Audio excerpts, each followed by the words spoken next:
It doesn't fit the aesthetic of John's show. But it's ostensibly after hours. Yeah. So, we could conceivably be sitting here intoxicated. Yeah, I was going to say who brought the gin. We need some drinks, and cocktails. drinks, and we'd all start to like bust out a pack of Parliaments and just. Yeah. You can do your boilerplate anytime you're ready, Gary. Okay, I'm going to thank everyone who's joining us today. We have a great show lined up. I always say that, and it's always true, so just remember that. Get your questions in for Robert Davis from Mazda North America. Send them through email to viewermail, all one word, at autoline.tv, or via the YouTube chat, or reach out to us on our social media accounts. You can also call us at 620-288-6546. 620-288-6546. That's 620-AUTOLIN, and leave us a brief question, 30 seconds or less, and we'll try to get it on the air. Last week we had some technical difficulties, and we're aware of that, and they're all fixed. So just stay tuned, and we'll get going.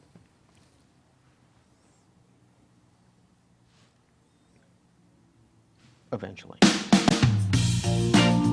Watch Autoline After Hours live at Autoline.tv every Thursday at 3 p.m. Eastern Time. That's 12 p.m. Pacific Time.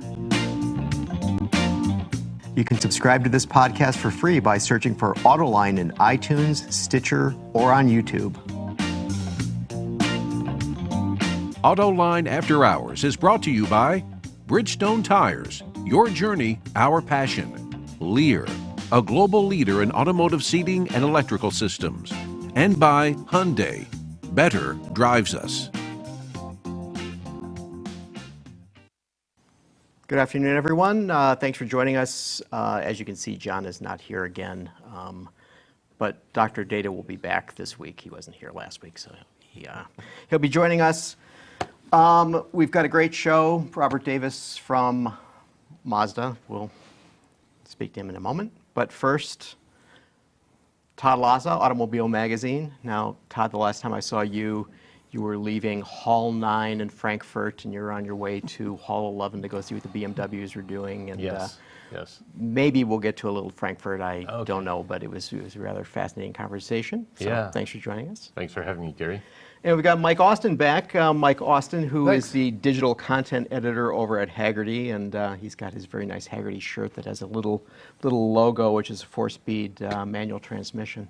So you guys are all about saving old cars. Yeah, and I mean, loving driving. There's new cars. We do new car things too. Loving driving, and that's a perfect segue for Robert Davis. Yes, thank you. And who's Senior Vice President, Mazda North America. Now, Robert, you're becoming like the most popular guy on this show. I mean, we just had you on a few weeks ago up in Traverse City, and you were getting yourself into some trouble up there talking about the wonders of internal combustion engines. But before we get to that, Okay. you guys have been a rather busy company because I mean, in the short period of time since we last talked to you up there, you guys announced that you're getting together with Denso and Toyota on a common architecture program to make electric vehicles. Is that the case? Yeah, Gary, what we did is we announced a joint venture together to develop a common architecture for EVs. We all know, and we've all been talking about EVs and where they're at in the future, and understanding and building, taking the best from all the three partners and applying them centrally to get economies of scale and best practices from what the three companies do best.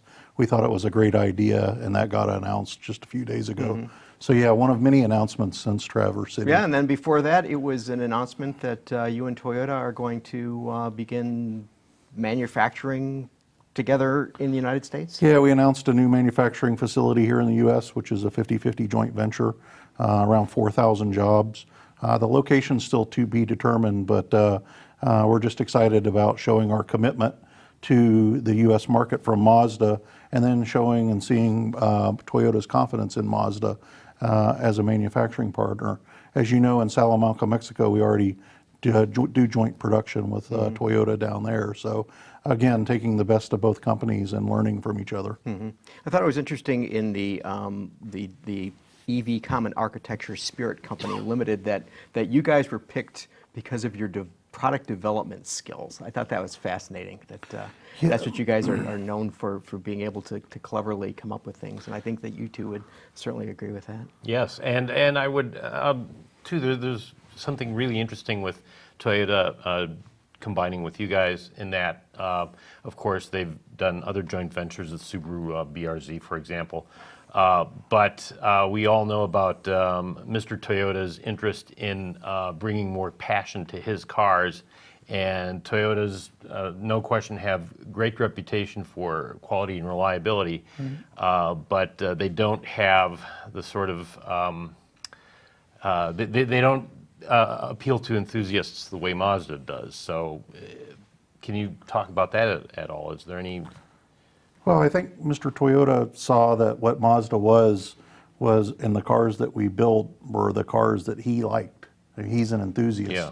So it's real easy to make that association.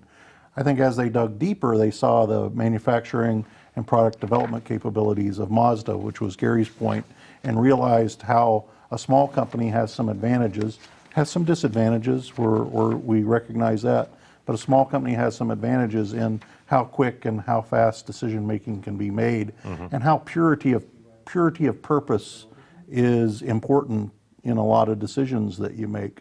I mean, it's just like vintage cars. A lot of those cars were built with a very pure purpose, and so understanding that and bringing that to a table and bringing it to a company like Toyota, we see it as a big honor because they're recognizing. Not only does the market recognize it, but when a competitor recognizes it, it gives you great pride. It is also recognized as our manufacturing capability and our production capability are very closely aligned. Monasukuri at Mazda was about concurrently developing the car and the production process at the same time, not the traditional way where you develop the vehicle and then you hand it off to the production guys and go, okay, we're done, it's your job now. That it was done very much at the same time. And of course, Hiroshima, the Mazda factory there is very, is very famous for being able to produce all sorts of models out of the same manufacturing plant. Very unusual, maybe unique in the industry. You mentioned the Mexican plant where you build a small Toyota sedan for, I want to keep calling it the Scion IA, but the name has changed now, of course. It's the Corolla IA. Corolla IA, yes. Based off the Mazda 2. Can you talk at all about what you're planning to do in the U.S. in terms of what kind of products? No, we've only talked about the U.S. plan as building a crossover for Mazda. It's not been determined which one. Well, let me refine that. It's not been made public which one it's going to be. But we know tell that us now. Break it here. The last thing I do. Just between us. Yeah. But I mean, we know that what's going on in the marketplace with crossover, so that's obviously the right thing to do. And it's also the timing of that plant is really important and really impressive. I mean, when I heard the original announcement of 2021, I mean, that's in production facilities. Right. That's tomorrow. So, yeah, you guys and to have not already announced the site, it's going to be a quick one. So it's pretty impressive that the two companies think that they can do that and do it together. Obviously, Toyota has a lot of expertise in plant selection and building. We've just built one in Mexico, so it should be a fun project. And I would be remiss if I didn't mention that you're mentioning the driving spirit of Mazda, that Robert brought a MX-5, Absolutely. aka Miata, to the studio today, which is just sitting there. It just looks like it wants to be driven. So one thing about Mazda, you talk about being a small company and the flexibility and innovation that you have. And the thing I thought of was the latest round of SKYACTIV engines, where they're built using a lot of CNC manufacturing, and even from a design size, they've sized the smaller and the larger engine are basically scale models of each other, right, instead of being de-stroked or de-bored versions of the same engine, right, and which creates advantages, but also needed these kind of innovative solutions to make it production feasible. You look at Toyota, they certainly are experts at manufacturing too, but they're a much larger company. They usually deal with higher volume and higher scale. When you guys approach this kind of a partnership, how do you make sure that you keep the good parts and it doesn't get tangled up in a morass? Well, I think, Mike, the situation is that both companies have respect for each other, and it's not a takeover kind of situation. So they're working in cooperation. And I think because both companies are Japanese, that level of cooperation and that level of respect is probably even more emphasized.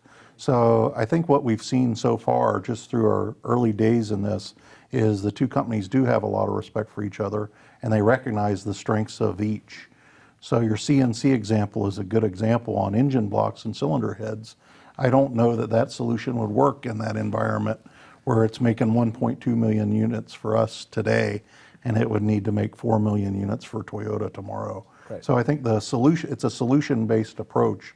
We try to approach everything on trying to take away the things that are intuitively opposites. You know, more power, better fuel economy. So intuitively, you would think more power, less fuel economy. But we try to take those things and move them on the same axis and that's our decision-making, our problem-solving kind of ability is to take things that intrinsically you think are counterproductive to each other and make them both benefit by a new design. So the big announcement that you guys made, well, I guess the Toyota announcements are pretty big. It's just, but arguably with SKYACTIV-X engine technology, which is spark-controlled compression ignition. Did I get that right? I'm glad you did. Okay. I watched the video this morning, so basically, you guys explain how this engine works, and let me tell you, we've got more questions for you. One guy sent in 21 questions. Greg Dunn, wow.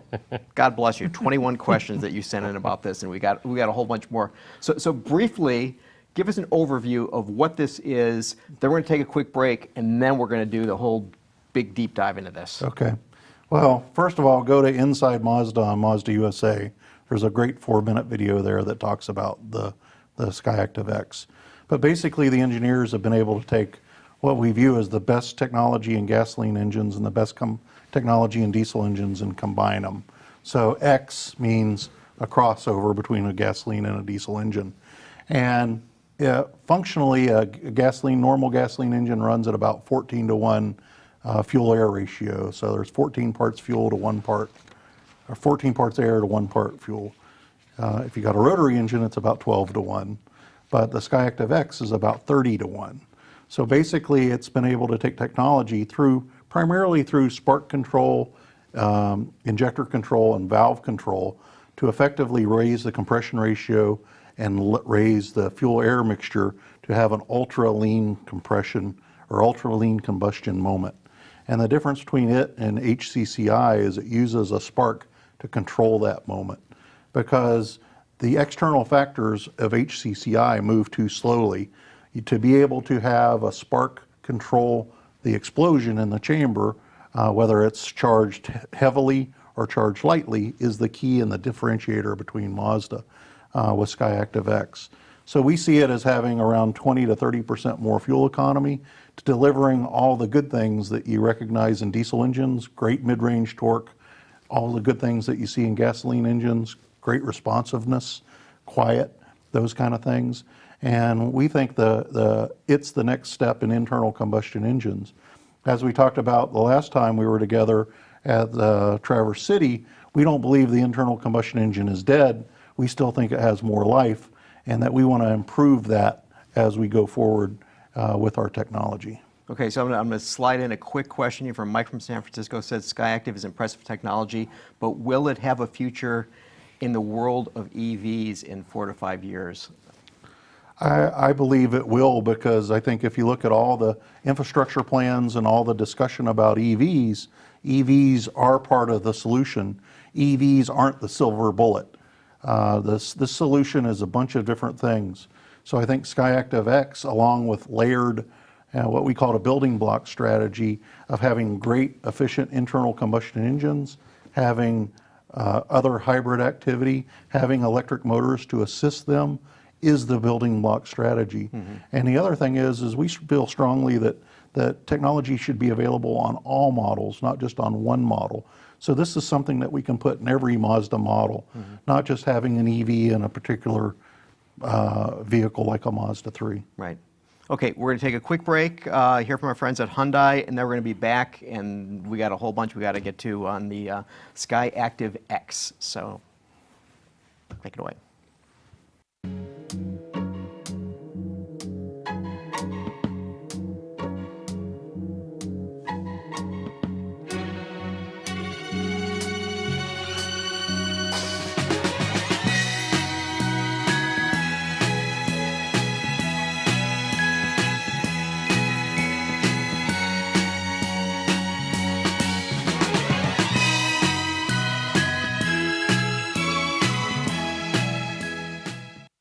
Okay, and we're back with Robert Davis from Mazda, who is explaining the SKYACTIV-X technology, new engine technology that I think it could be described as being revolutionary, but maybe that's just me. Mike. So when you said there's a huge difference between HCCI, which is homogeneous charge compression ignition, which is switching between spark and compression ignition. I just assumed, I even read a bunch about SKYACTIV-X. I didn't realize, is it sparking the whole time? Yeah, Mike, it sparks every time, and it basically sparks to make sure that it's got the exact environment that the car needs to be efficient. HCCI normally, without a spark, has a very narrow kind of usefulness window in real-world driving dynamics. So it sparks. The other interesting thing about it is the spark profile and the injection profile literally can change between every cylinder. So figuratively, based on the driving environment, the spark profile, the injection profile, and the relevant or compression ratio can be different in number 1 as it is in number 4 as the conditions change. That's how fast the computer can keep up. So does that mean that you might not run on all cylinders at certain points? No, Todd. Okay. As it changes, it would change the profile as it would need to change the compression event. I was thinking of Delphi's technology, though, right. where they changed the. Anyway, I'm getting over my head engineering-wise. But the SKYACTIV-X also calls for, or Mazda said that you'd like to see a higher octane gasoline, if I have that correct. Isn't that part of the? Didn't know, Todd. I think it was just the testing that we've done has been in Japan, which generally has a higher octane, better quality of gas. Okay. I don't think we've called for it. Yeah. Okay. We'll make those adjustments as we do market ready. The existing SKYACTIV technology gasoline engine has a 13-to-1 compression ratio in Japan, and it has a 12-to-1 here, based purely on fuel quality. So I don't think we've decided that yet. Okay, we have a phone call from Kevin. Could we bring the phone call in, please? Hi there, this is Kevin from Nashville, Tennessee. I have a question for Robert. This new technology, spark compression ignition, it's quite revolutionary. What enabled Mazda to take a project so big with a lot of investment and a lot of faith and bring it all the way to conclusion? Love the show, love the insight. Thank you. Well, thank you, Kevin. I think what we did is when we first embarked on SKYACTIV technology in 2007, we looked at the 8 major elements of both gasoline and diesel engines, and we evaluated where the industry's technology was on those 8 elements.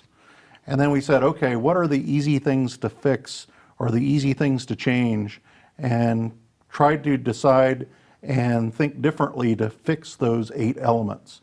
And that's where SKYACTIV-G and SKYACTIV-D came on board in 2010. D being your diesel version, D being G the being diesel. the gasoline Yes. version.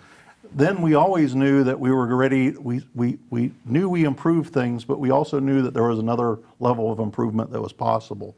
So since that time, the engineering group at Mazda, the powertrain group at Mazda, Hitomi-san primarily, has been really looking through and trying to find solutions to those activities. So knowing that HCCI, what we talked about earlier, was kind of the holy grail in the middle of this diesel gasoline kind of battle, that's where he started trying to come up with solutions. So it's not one thing, it's a multiple of things that get you there, and trying to correct all 8 of the activities and make them as efficient as possible is what got to SKYACTIV-X. See, what I find interesting is we've had folks on the show talking about HCCI, and I remember General Motors had a big program on that, but what led you guys to realize that you needed the spark in addition to the compression? I think the ability of managing the compression or the combustion event. Without the spark, you're basically forced to only, you don't know when you're going to have the explosion in each cylinder. By having the spark and by having very precise control of that spark, you now manage the event versus the air fuel ratio and the movement of the piston to create the event for you. Is this basically the end of diesel development at Mazda? I mean, do you have any reason to continue working on diesel if you have this revolutionary alternative, basically? I think there is still room to develop diesel. A lot of markets around the world rely heavily on diesel and have not made the switch. So yeah, I think we can always make improvements. I get cautious about making definitive statements, because I think if we're all truly concerned about the environment, we need to continue to improve all of our technologies and all the technologies in both gasoline and diesel engines as we move forward. One of the 21 questions from Greg Dunn, is it scalable to all cylinder sizes, and what types and sizes of engines can we expect from SKYACTIV-X? So it is scalable. We've not yet talked about the different variations, but I think if you go look at the Mazda lineup, you can probably come with a pretty obvious answer. I'm not going to say that answer on TV, but Mike said it earlier, talked about the first generation of SKYACTIV was a scalable program. And really our focus is not, again, on the tooling or the machines to make the engine, but it's about creating the best combustion event in each cylinder, no matter how many cylinders there are or what size they are. And that change in manufacturing process allows us to do that. This is an interesting question from Barry Thiessen. How did you keep this development off the radar for so long? Seems like it overachieves in every area the rotary didn't. High efficiency, high torque. But it is interesting that, like, you guys cover the industry very thoroughly, and did you have any idea that these guys were working on something like this? Oh, go ahead. I was going to say, it's rare. Other companies that have worked on similar advanced technologies, they announce they're talking about it, they put out papers. It's rare where someone goes, yeah, here it's running, we're going to have it in a year. That, yeah, it's pretty amazing. Yeah, very, very much the same thing. Yeah, not on our radar. Yeah, it's just, so how'd you do it? Well, I think one of the advantages of being a Hiroshima, Japan-based company, you guys don't visit the home office very much. I think it's just the fact that we work very closely with suppliers. We distracted you a couple of times with some rotary engine stuff that got you off going into the wrong place. I remind everybody of the RF. The MX-5 RF was a great surprise in New York a couple of years ago. So we're able to keep our mouth shut. Okay, here's some Mazda more general questions, non-specific to the engine. Danny Youngblood wants to know Swiss Army knife concept? Yeah, I saw that question before we went on the air. He's speaking to a design exercise we did, and I don't even know, Danny, how long ago that was, but I remember it. It was just trying to build a vehicle that had a very flexible feature set: pickup truck, four-wheel or four-seater, two-seater, roadster. It was a fun little project. Thanks for sending the pictures, because I had forgotten all about it. But it was, there we go. Yeah. It was a fun project that we did. Nothing going on that I know about on the Swiss Army Was project. it sort of like what was it, the Nissan NX Pulsar? I was going to mention that car that had a flexible tops thing. You could make a hatchback out of it, or a sporty coupe, and just keep the other piece in your garage, I guess. Probably didn't work because most people who bought those cars were probably living in apartment buildings instead. Speaking of buying cars, Ron Paris from Santa Rosa, California says, next year I'll be in the market for a 5-door hatch to replace my 2013 CX-5. I'd love to stay in the Mazda family and purchase a Mazda 3, but find it hard to get past the choppy ride and poor interior space utilization of the current model. Does Mazda plan to address these issues, and when can we expect to see a new model that retains the virtues of the current car while correcting these well-known deficiencies? Wow. So, A little harsh, but yeah. we won't talk about specific product planning or timing, but I think your timing is about right. Okay. Tony, when will the CX-5 diesel debut in the U.S.? Wow, that's a great question, Tony. Tony, I don't answer that question because I've gotten it wrong 3 times. And I just know that if I open my mouth, and I do know the current production period and the production date, but if I open my mouth, for sure it'll be delayed. So you're just going to have to watch out, but it's good. We drove it 2 weeks ago. Been working very effectively with the EPA and the ARB on the calibration, and I think you're going to be pleased. So for those of you who don't know, the ARB is the California Air Resources Board, which probably isn't all that friendly to diesels. And if you guys are doing all right with them, I'm sure you're doing great. Scott Lathrop, will the Mazda Speed 3 return? Scott, probably not as you know it. I think there's an opportunity to build a better, higher horsepower, more higher refinement vehicle. But the use of Mazda Speed probably will no longer be used. I think there's a good example of that with the Signature CX-9 and what we've got going on with there. So that's really the drive toward the next generation, what we call SV or special versions. So the hint there seems to be that Signature might be your new Speed, that will fit other models. I would say, Todd, Signature is not a replacement, but it's a directional. You see what we're doing with Signature, you understand what we'll do with special versions. Okay. All right, so we're going to go back to the SKYACTIV-X for a moment here. Doug, and I'm going to mispronounce the last name, but Vasilash isn't easy to say either. So Doug Danazin, I think. Sorry, Doug. How quickly will GM, Toyota, Volkswagen Group adopt the spark-mediated engine technology, do you think? I don't know, Doug. I mean, in recent weeks even, people have been talking about stopping development of powertrains, of internal combustion powertrains. You know, honestly, I think that's a big mistake. Again, if you look at the adoption of electric and the use of internal combustion, it's got quite a long life left in it. So making those engines as efficient as you can. I'm not totally clear with what level of technology is, patented, what can be licensed, all that stuff. It's still a little bit unclear for me. But I'm hoping that they all do and create a better internal combustion engine moving forward for all of us. So I'm a little unclear on, so with partnership with Toyota, can you say whether the new SKYACTIV-X technology will be in Toyotas using Mazda-built engines, or will they adapt the technology to their own engine lineups? So Todd, I think it's too early to know that yet. Certainly the activity that we've been working on with Toyota on powertrains so far has been taking their hybrid and their electric technology to our vehicles. So I think it's just too early to tell which way that'll go. Okay. Michael Gelvin wants to know, will there be a higher-powered Miata MX-5 anytime soon? Sorry, I can't talk about that. That's a what is that now? A 37-year-old question, I think, or 27-year-old question. Sorry. Dana Point John asks, Robert, are you still racing, and what are you driving? Well, thanks, John. I'm driving an RX-8. I plan to drive an RX-8 in the NASA 25-hour coming up here in December. I just restored an RX-3, the Beck's Beer IMSA RS car.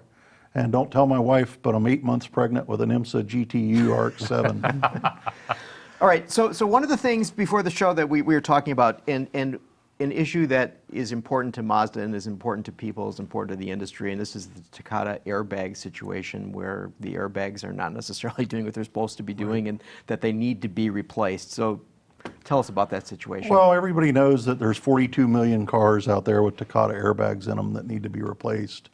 And I'm just trying to figure out new ways to get it done, because as OEs, most of these bags are pretty old. For example, for me, my oldest bag is 2001, and I don't really have a relationship with a customer that's 3 or 4, sales into a 2001 MPV or a 2003 Mazda 6. So we're just looking for ways to try to innovate that ideas, working with DMVs, working with insurance companies, working with independent repair facilities to get these airbags replaced. So I asked the audience that if you know of anybody that might have one of these cars, get it fixed. It's not a joke. Takata's got a great app on your iPhone. You can scan your license plate and it'll tell you if it's got an active Takata airbag recall on Your it. license plate or your VIN? License plate, because it then looks up the VIN on the DMV websites. Wow. So, but Pretty good for a company that's now bankrupt, right? for everybody in the industry, dealer-wise or OEM-wise, let's just make sure that we're making it a priority. I don't know if anybody has seen some of the pictures of overinflations from Takata airbags. They're pretty scary. And I think as an industry, we owe it to get those cars fixed. And to clarify, your oldest cars with Takata airbags, the affected Takata airbags are 2001. They go up to about what model year? We've got some that aren't currently active recall, go up to 2016. Okay. But remember, Takata is affected by time and heat. Yeah. So if you've got a car that's older, that's been in a hot climate, maybe it's not in a hot climate, high humidity, it's time to check it and see if. The older, the more urgent. Right. Okay. So with these replacements, the Takata ones, you mentioned that they're using different formulations, different propellants, but how do we know in another 10 years or another 20 years we're still going to have airbags? What's the design life for an airbag anyway? Mike, I don't know. I think actively 15 years should be fine. I think all I know is most other airbag propellants are much more stable than the ammonium nitrate that were used in the Takata airbags. So I would be very comfortable, particularly in classic cars like my 1990 Miata. I'm pretty comfortable that airbag is going to go off. Okay, we've got more questions from the audience. I promise we'll cut you loose, but AG wants to know, will the CX-3 be the only subcompact Mazda in the U.S. and notes its base price is significantly higher than that of a subcompact car? I guess I don't understand the question. I think he's Are they asking about asking- Mazda 2 coming to the U.S. Oh, okay. No plans for the Mazda 2 to come to the U.S. I think, I got a lot of criticism. Certainly it wasn't my own choice to make, but the Mazda 2, if we look at the segment that a Mazda 2 competes in, it's pretty tough. Yeah. It makes Mazda 3 and Mazda 6 segment look like a cakewalk. So no, I just don't have enough volume there. Next generation, this is from Isaac, next generation SKYACTIV platform, will there be new transmissions and other technology in the SKYACTIV family to come in 2019? Yeah, Isaac, if you look at the material that we did with the technical review a couple of weeks ago when we announced SKYACTIV-X, we talked about the platforms. We didn't really spend much time on transmissions, but yeah, the whole suite of SKYACTIV technologies is evolving and is getting updated. Again, it's about moving safety to a new level, moving systems on driver comfort, seating to new levels. It's about fuel economy. Fuel economy is all based on weight, aerodynamics, along with the powertrain. So you're going to see improvements in all those areas. I think I said enough to answer his question, but not enough to get in trouble. Okay, and back to Doug Danizen, again, apologize for the name. Is the enabler for the SKYACTIV-X technology faster computational power? That's a big benefit. I mean, it's a big benefit in control systems on valve timing, control systems on injectors, and control systems on spark. So on a big broad term, yes. On a very narrow term, those areas are certainly. And then design of key components like piston design, cylinder head design are also key in that. Okay, and the last one from Scott Lathrop. My brother raced an RX-4 and co-drives an RX-4 in vintage racing. Can you help them with sponsorship? No, sorry, I wish I could help myself with sponsorship. That's why I'm going to work until I'm 90 years old. And we'll be happy that you work until you're 90 years old, and we'll have you back Well, thank you. many times between now and then. Thank so, you. Robert Davis, Mazda, thank you very much for joining us today and Thank you. giving us the insights to this technology. I mean, it really is cool stuff. I mean, Yeah, it is, looking you know, forward to it. It isn't all that often you get to talk to somebody who's, developing engine stuff that is advanced because.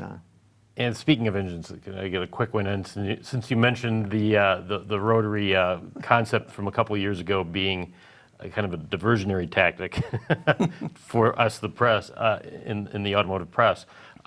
Same thing this year with with what we'll see at Tokyo? Well, I think we announced today and showed a teaser of a concept today for the Tokyo Motor Show.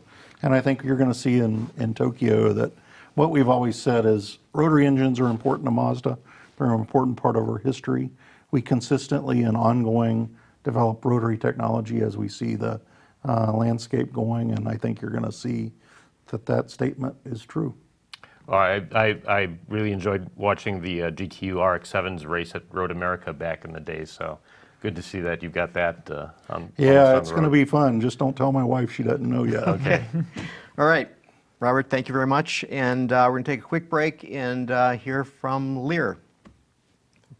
Lear Connexus offers a parental controls application with geofencing that sends notifications regarding driving behavior and location, including curfew alerts, acceleration alerts, and speed alerts.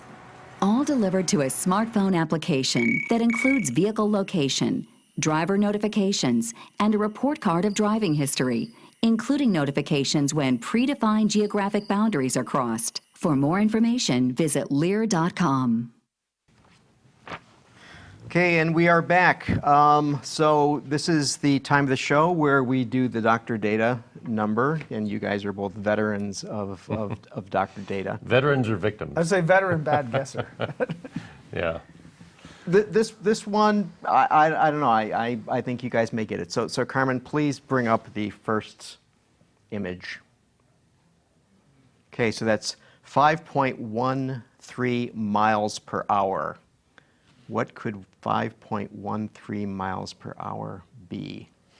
Now, they cheat when they make these slides. Now, those of you who are listening on Stitcher don't realize what the image shows, but if you identify what that image is back there, you'll know what it is.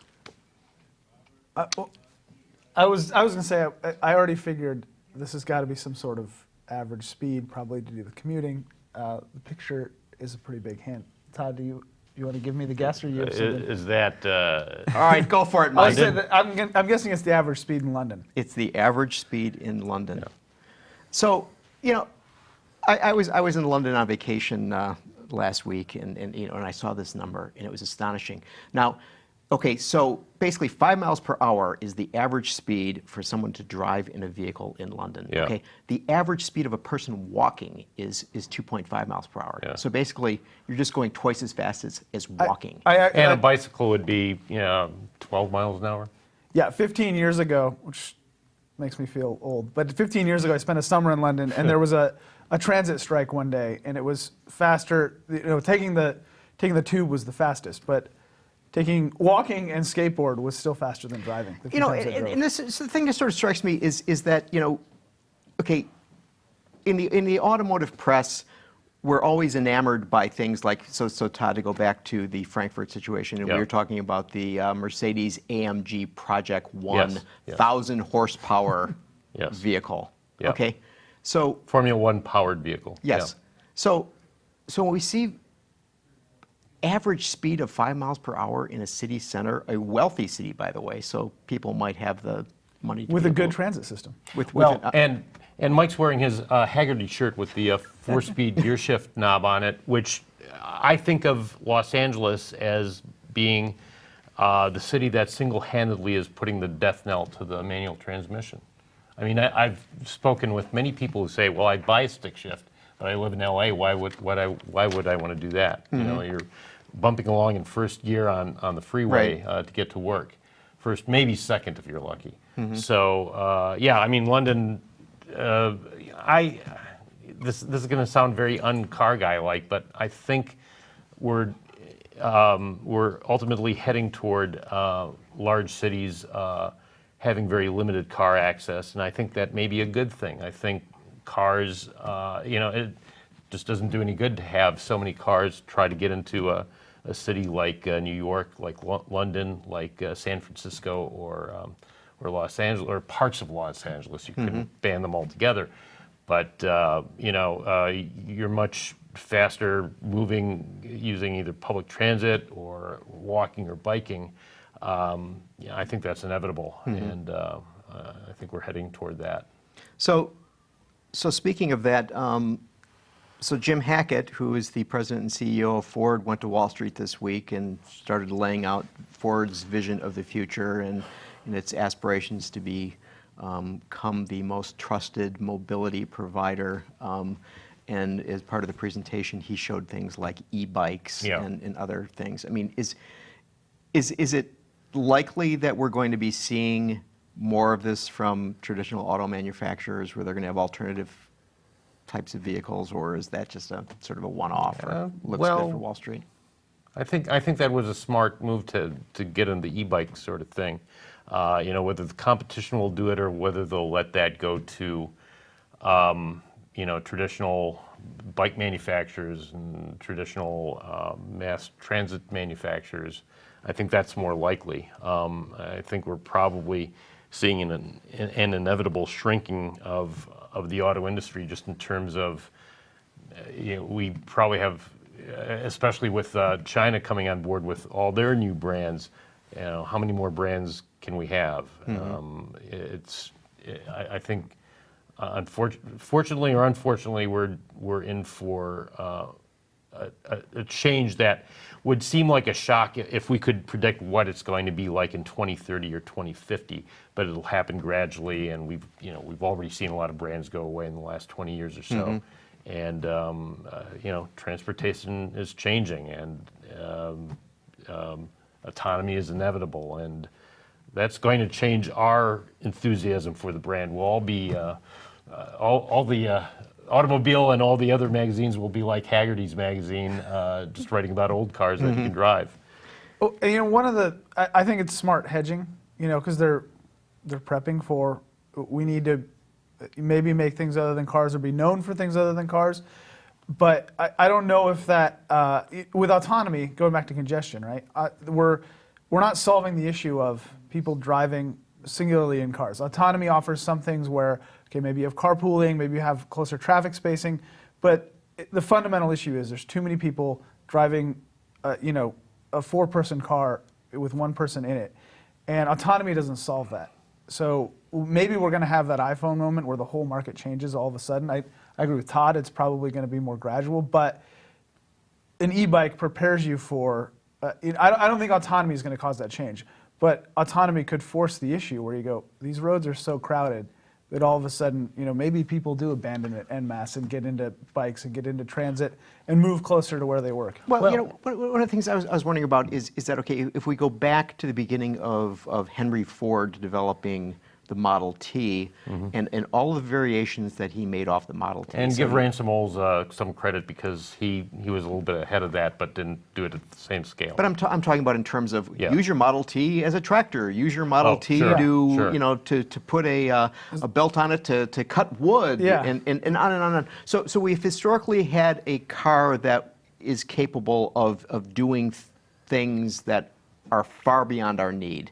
So were you to be in Traverse City today and having to drive down here, it would probably not be something that you would do in an electric vehicle or most electric vehicles, right? So, but if you were in Ypsilanti and you were coming here, you could use an electric vehicle. So what I begin to wonder about is that shouldn't there be a shift in the auto industry in terms of developing vehicles that are more fit to purpose rather than fit to do everything? Fit to purpose. Well, You want to go across town, you don't need, you personally want to go across town, you don't need a big I mean, vehicle. that's the fundamental challenge of EVs, though, right? Automakers have been telling people for 20 years, the average trip is less than what, like 12 miles, and 60 miles of range is plenty for you. I mean, you look at SUVs, how often do people use the full towing capacity? How often do they use the full cargo? There's a cultural piece as Americans that we always want to have a little bit left over. And then there is the practical point that the few times you need that do-it-all ability, like the one time you have to make a business trip out of town, it's a huge problem. If it may not be a huge problem, but it's not that much of a burden to just have the do-it-all all the time. And then you get into manufacturing challenges and price competition. It's hard to make diversity, diverse products. well, that's the thing. Part of this kind of gradual shift, I think, will be that you're already seeing, maybe only electric cars in certain cities in Paris and Berlin, London, wherever, and of course, manufacturers are kind of combining autonomy with electrical vehicle development. They think that the two go together pretty well, and that's a pretty good argument. So before you have a point where maybe you have no personal cars at all in certain cities, you have geo-fenced areas with autonomous electric cars, and electric cars make a lot of sense because of those short trips in many cities, Detroit as well as New York or London. But the problem, of course, is still that sort of car wants to be a $15,000 or $20,000 car, not a $35,000 car. So it still comes down to the cost, and it comes down to, I think we're entering a even greater struggle now between free market and what people really want to buy, and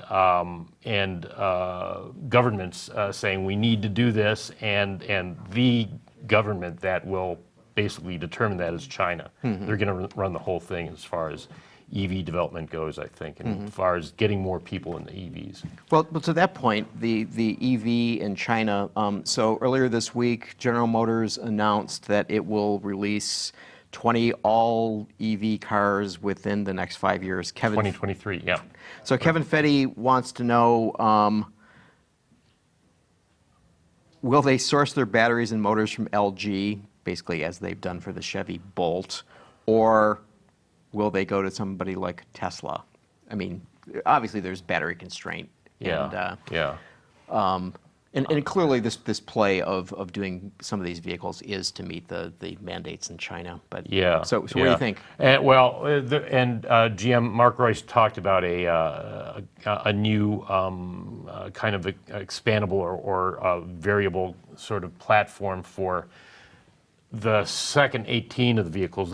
There will be 2 in the next 18 months that will be based on the Chevy Bolt platform or technology, and then they've got obviously something better next coming after that will include these 18 or so vehicles by 2023. And by the way, they're talking all sorts of brands, so that means a Buick and a Cadillac that might look like a Chevy, or a GMC that looks like the Chevy Utility or whatever.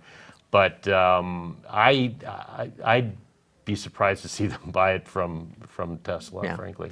Okay, You are getting back to built for a purpose, though, because the best part about EVs is, you're almost back to a body on frame, not quite, but the powertrain is fairly modular, and you can put anything on top of it. Yeah. Okay, here's what we're going to do. We're going to.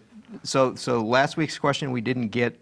It was recorded. It was taken in. We're going to play that. Then we're going to take a break. Then we're going to come back, and we're going to be joined by someone who has never been on the show before. So, Carmen, could you bring in Jonathan Brown's question, please? Hey guys, it's Jonathan out in New Jersey. Great show as always. Curious, what do you guys think about that Volvo XC40 electric, all electric CUV?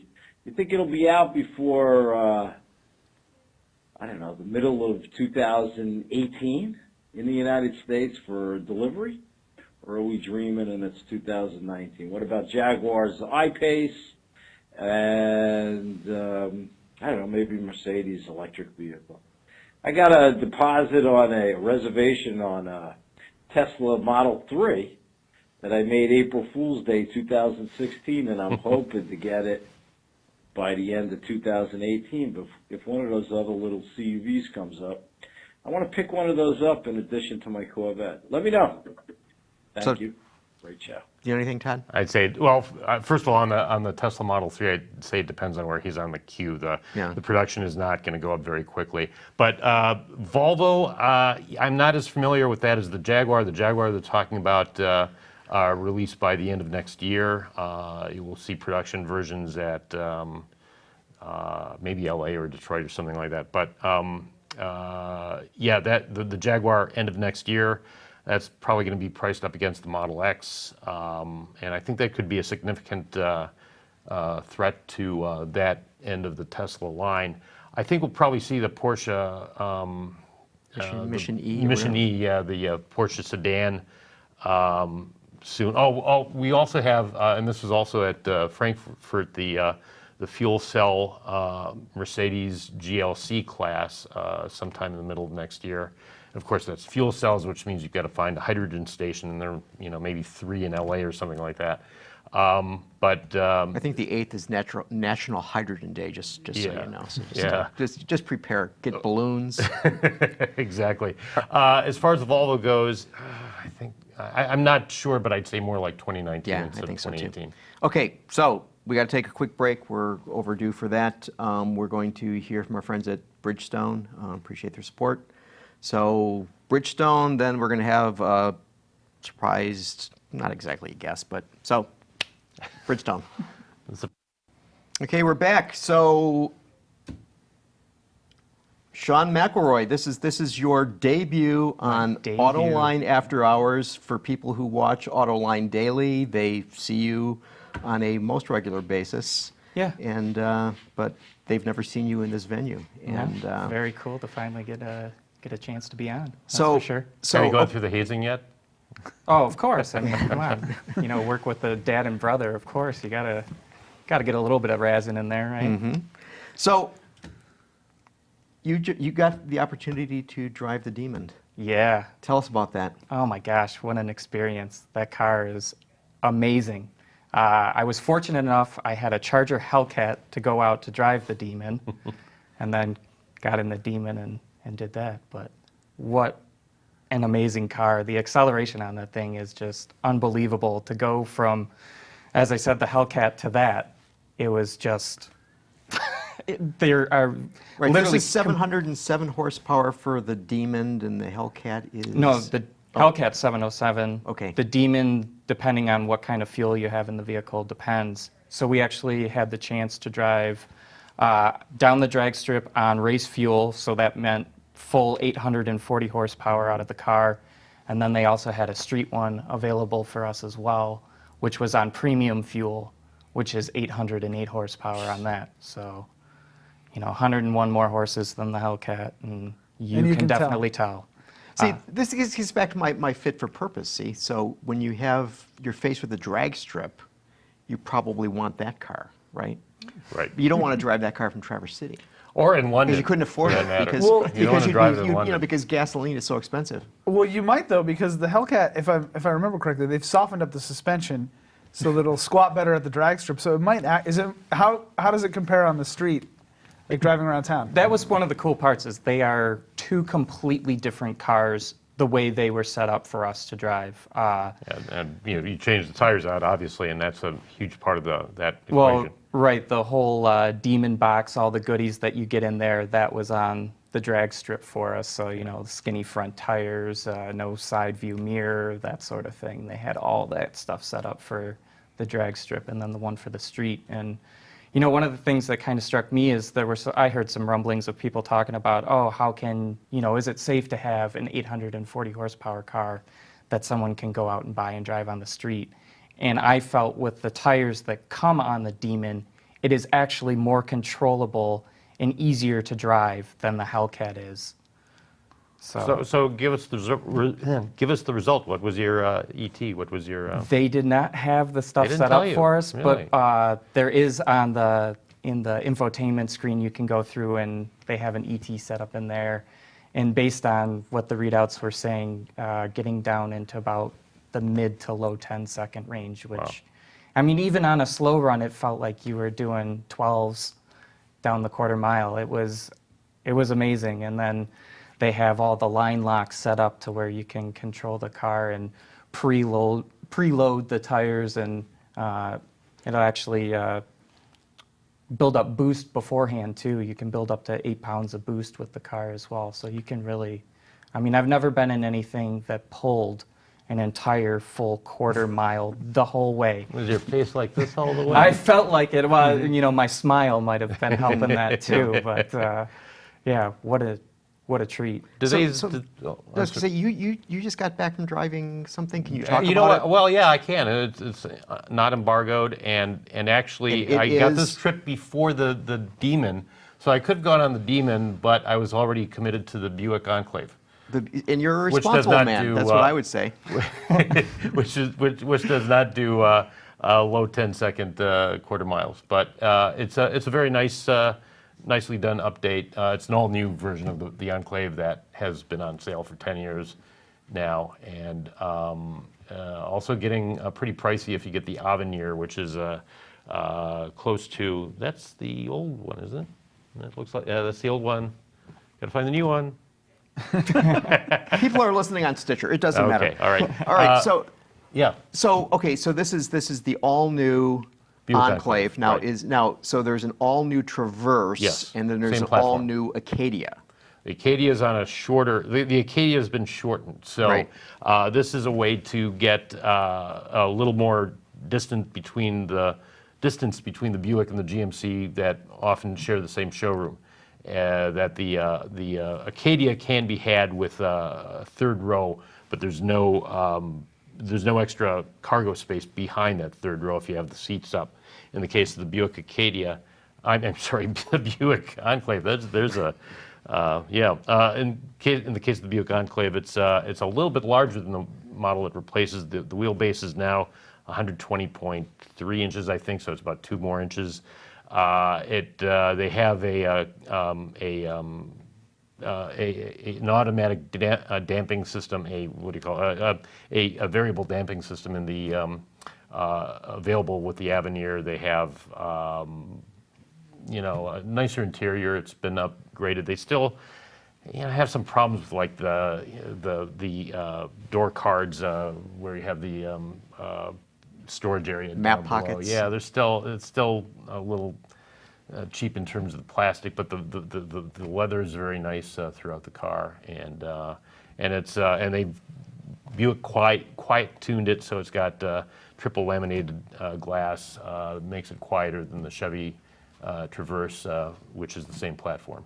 Starts at $40,000 for a base model, $40,000 and change, and the Avenir with most everything standard on it, somewhere in the $56,000 range. So if somebody wants the full download from you, they should go to automobile.com. Automobilemag.com as soon as I finish the story. Automobilemag.com. Okay, so put the mag on there. Automobilemag.com as soon as I finish the story. Also comes with just one engine again, the 3.6 liter, but this is an updated version of the old engine. Now makes 310 horsepower in this model, and coupled to the new 9-speed automatic. Okay, so we've got some more questions here. I'm going to put 3 together, so I'll ask this fourth separately. Have any of you had this is from Tony, have any of you had the opportunity to drive the Nissan ProPilot system? If so, how does it compare to Tesla's Autopilot? I've driven ProPilot, not Tesla's Autopilot. I can compare it with Cadillac Super Cruise. I'm sorry, have you driven it? I have not. Okay. I've driven it. The- Have you yeah. driven it? I saw the I've heard I saw about the it. Twitter I comments. just That's haven't. about it. The Nissan system is very conservative. You do have to keep your hands on the steering wheel. It helps steer around around curves on the freeway. It will come to a complete stop and then go as long as you start up again in less than 3 seconds, Yeah. I think it is. But it's very conservative, even certainly compared with the Cadillac Super Cruise. And Cadillac Super Cruise now with the pullback that Tesla has done on its autopilot is probably a little more advanced than the Tesla system, at least for now. Okay, so they're all in the theme related to electric vehicles. Okay, so AG says, so I'm going to ask them all, so we're not going to, okay, so AG wants to know, what kind of infrastructure is needed for EVs? Developing markets are heavily dependent on fuel-efficient internal combustion engine models. Nike HM69 says, having lived through Hurricane Irma and watched thousands try to evacuate the state of Florida, that showed me the limitations of owning an electric car as a primary vehicle. And SubGR77 says, EVs are great, but at current conditions, it should be the runaround town car with a second vehicle for that long trip. Okay, so we've got two on infrastructure, basically, you know, saying what do you need, and what about things like hurricanes and other natural disasters, and then one saying, should this be your local town car? So, who wants to start? I started last time, so. I mean, Mike. I don't know all of the infrastructure answers. I will start with that. But natural disasters is this perfect example. I mean, if you think of Hurricane Sandy, that's in the, or Superstorm Sandy, that was in the winter in the Northeast. So imagine not having power for 3 days, and so you're worried about keeping your house warm, and or just driving away to safety, and you won't be able to do that with an EV. Or Puerto Rico, I think they're at 9% of the island has power now. As I understand it, the current state of solar panels in the U.S., if you get panels on your house, you're not, by the default, the most common setup, you're not setting up a battery backup system. You're not actually giving power to your house. You're just helping put more power into the grid. So in that case, to get to the level of infrastructure where you have widely distributed electrical generation and the storage to be able to say, okay, we've had a disaster, we can get the electric panels back up.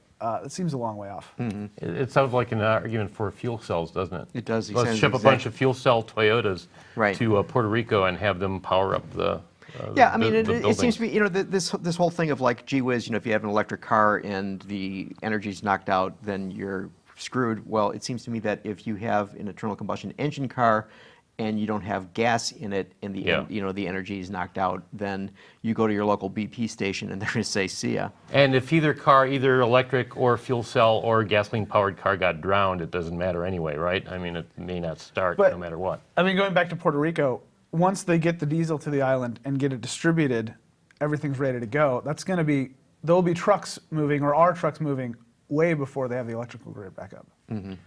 As far as a commuter car, yeah, right now the electric car is perfect as a commuter car. Tesla is trying to set up the system where there are enough superchargers across the country and across Europe even, where you can go on a trip, and as long as you're willing to take a half hour, maybe longer, I don't remember the exact amount of time, a break, rather than a 10-minute refueling at a Shell station, or mobile, I don't want to single out anyone.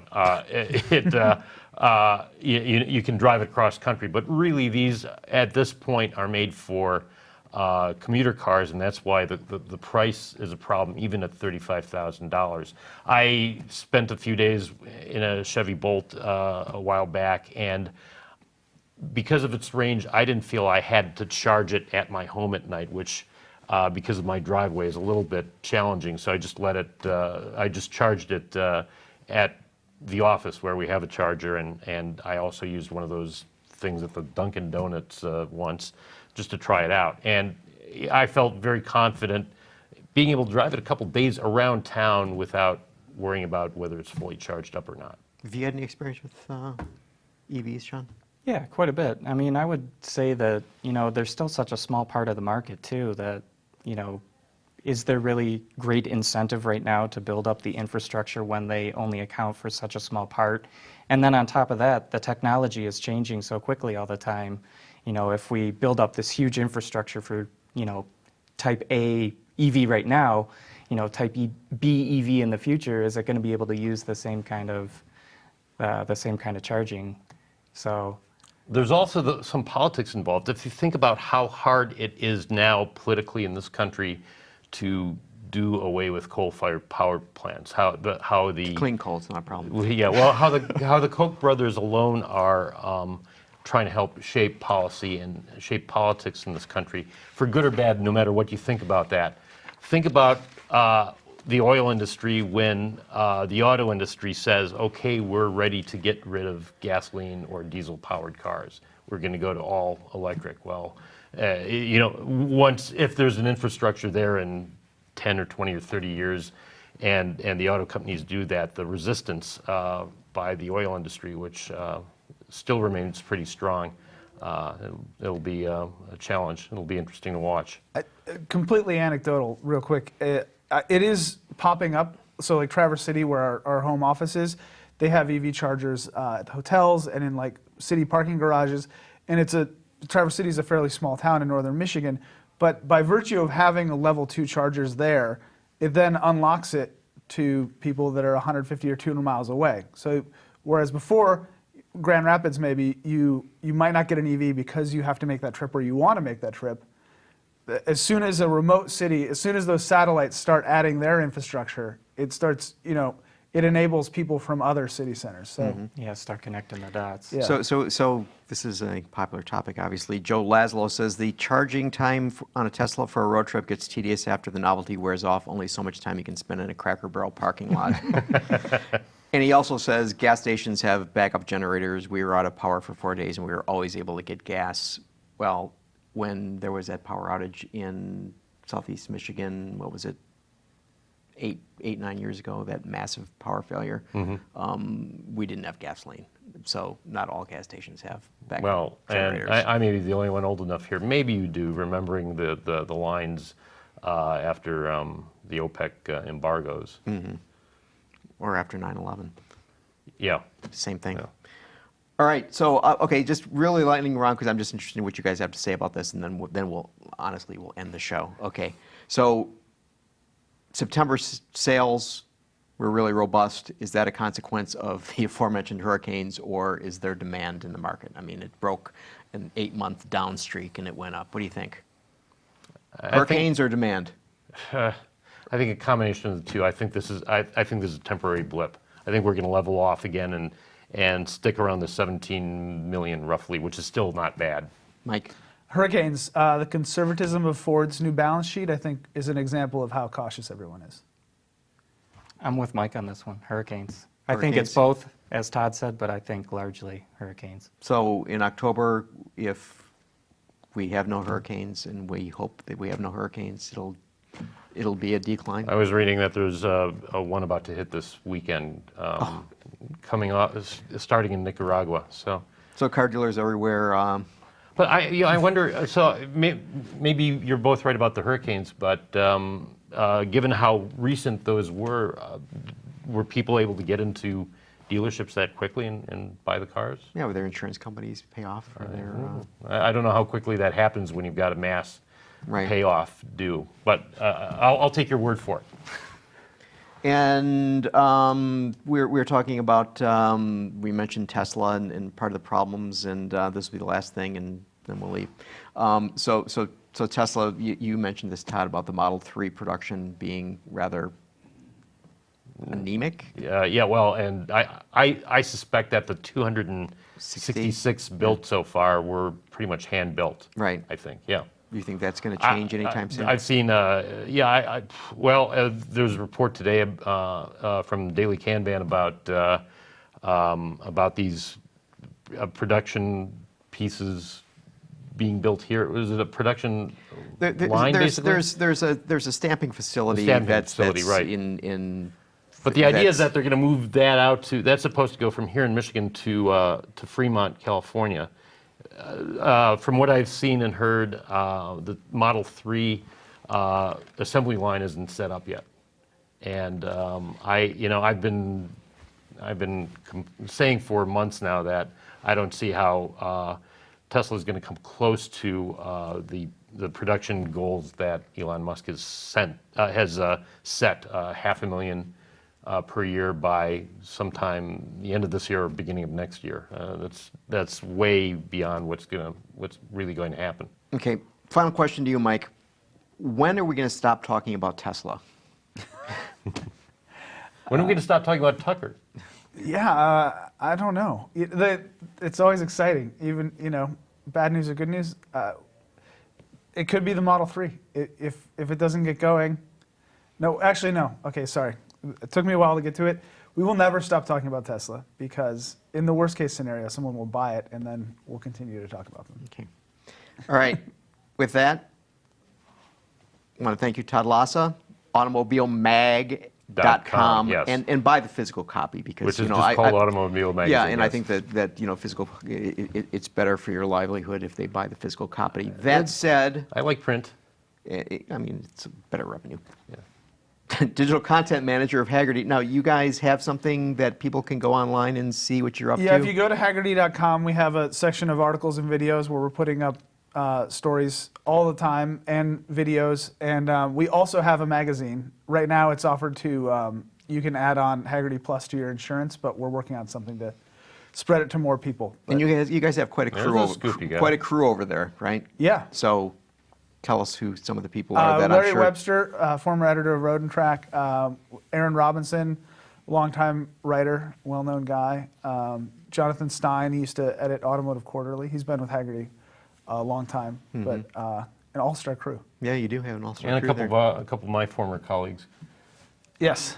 Sandon Volker and Eric Weiner. Am I missing anybody? Those two, yes. Yeah. So, okay.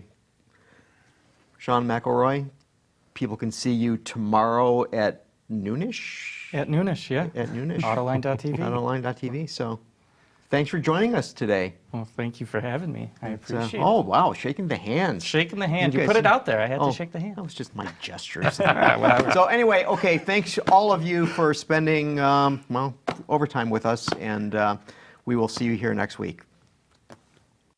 Autoline After Hours is brought to you by Bridgestone Tires, your journey, our passion.